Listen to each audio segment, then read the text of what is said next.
بسم اللہ الرحمن الرحیم۔ السلام علیکم ورحمۃ اللہ وبرکاتہ۔ ادب پہلا کرینہ ہے محبت کے کرینوں میں۔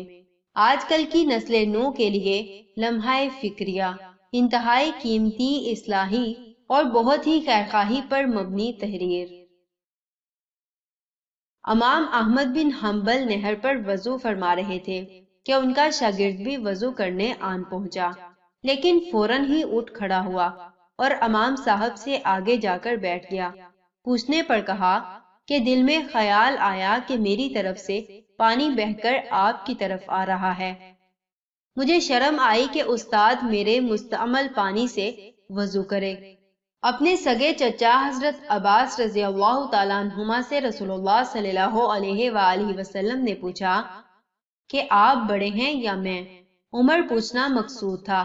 کہا یا رسول اللہ صلی اللہ علیہ وآلہ وسلم، بڑے تو آپ ہی ہیں، البتہ عمر میری زیادہ ہے۔ مجدد الف ثانی رات کو سوتے ہوئے یہ احتیاط بھی کرتے تھے کہ پاؤں استاد کے گھر کی طرف نہ ہوں، اور بیت الخلاء جاتے ہوئے یہ احتیاط کرتے کہ جس قلم سے لکھ رہا ہوں اس کی کوئی سیاہی ہاتھ پر نہ لگی رہ جائے۔ ادب کا یہ انداز اسلامی تہذیب کا طرز امتیاز رہا ہے، اور یہ کوئی برصغیر کے ساتھ ہی خاص نہ تھا، بلکہ جہاں جہاں بھی اسلام گیا اس کی تعلیمات کے زیر اثر ایسی ہی تہذیب پیدا ہوئی جس میں بڑوں کے ادب کو خاص اہمیت حاصل تھی، کیونکہ رسول اللہ صلی اللہ علیہ وآلہ وسلم کا یہ ارشاد سب کو یاد تھا کہ جو بڑوں کا ادب نہیں کرتا اور چھوٹوں سے پیار نہیں کرتا وہ ہم میں سے نہیں۔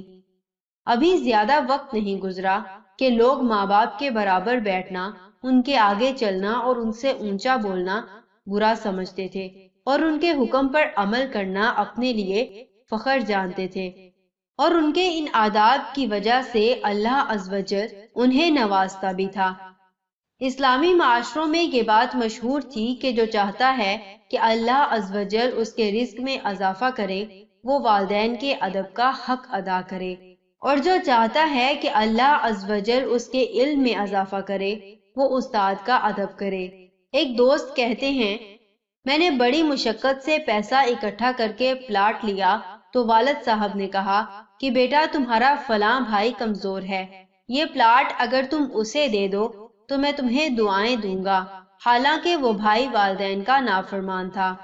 اس دوست کا کہنا ہے کہ عقل نے تو بڑا سمجھایا کہ یہ کام کرنا حماقت ہے، مگر میں نے عقل سے کہا کہ اقبال نے کہا ہے، اچھا ہے دل کے ساتھ رہے پاسبان عقل، اچھا ہے کہ دل کے ساتھ رہے پاسبان عقل، لیکن کبھی کبھی اسے تنہا بھی چھوڑ دے۔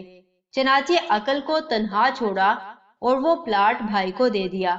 کہتے ہیں کہ والد صاحب بہت خوش ہوئے، اور انہی کی دعا کی بدولت آج میرے کئی مکانات اور پلازے ہیں، جبکہ بھائی کا بس اسی پلاٹ پر ایک مکان ہے۔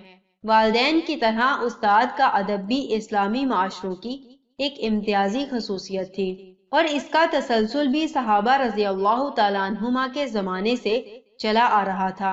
حضور صلی اللہ علیہ وآلہ وسلم کے چچا کے بیٹے ابن عباس رضی اللہ تعالیٰ عنہما کسی صحابی سے کوئی حدیث حاصل کرنے جاتے تو جا کر اس کے دروازے پر بیٹھے رہتے، اس کا دروازہ کھٹکھٹانا بھی ادب کے خلاف سمجھتے، اور جب وہ صحابی رضی اللہ تعالیٰ عنہما خود ہی کسی کام سے نکلتے تو ان سے حدیث پوچھتے، اور اس دوران سخت گرمی میں پسینہ بہتا رہتا، لو چلتی رہتی، اور یہ برداشت کرتے رہتے۔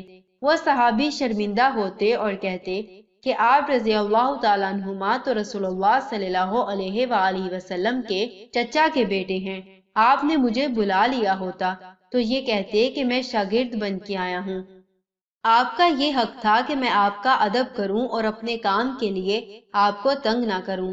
کتنا ہی عرصہ ہمارے نظام تعلیم میں یہ رواج رہا ہے، بلکہ اسلامی مدارس میں آج بھی ہے کہ ہر مضمون کے استاد کا ایک کمرہ ہوتا ہے، وہ وہیں بیٹھتا ہے اور شاگرد خود چل کر وہاں پڑھنے آتے ہیں، جبکہ اب شاگرد کلاسوں میں بیٹھے رہتے ہیں اور استاد سارا دن چل چل کر ان کے پاس جاتا ہے۔ مسلمان تہذیبوں میں یہ معاملہ صرف والدین اور استاد تک ہی محدود نہ تھا، بلکہ باقی رشتوں کے معاملے میں بھی ایسی ہی احتیاط کی جاتی تھی۔ وہاں چھوٹا چھوٹا تھا اور بڑا بڑا۔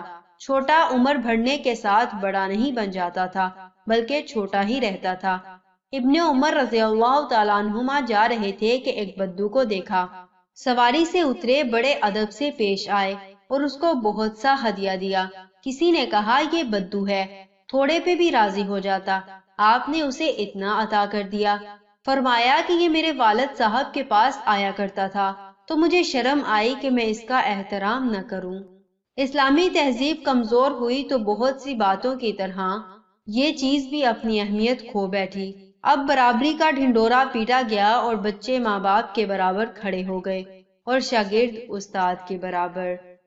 جزاکم اللہ خیر و احسن الجزا۔ السلام علیکم ورحمۃ اللہ وبرکاتہ۔